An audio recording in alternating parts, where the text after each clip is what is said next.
Hello guys, kanina lang, nag-research po ako kanina. So, natuklasan ko sa akin. Nalaman ngayon na nagpag-research ko. So, hindi na talaga pala tayo pwedeng gumagay na kahit tatlong tagay lang siguro.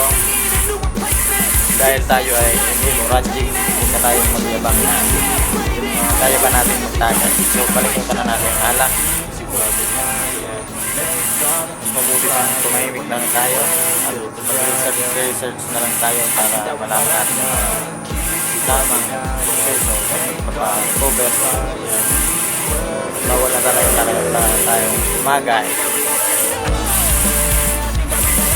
Kalimutan na natin alak guys, mga ka-stroke na tayo mayabang kaya pa natin kumain.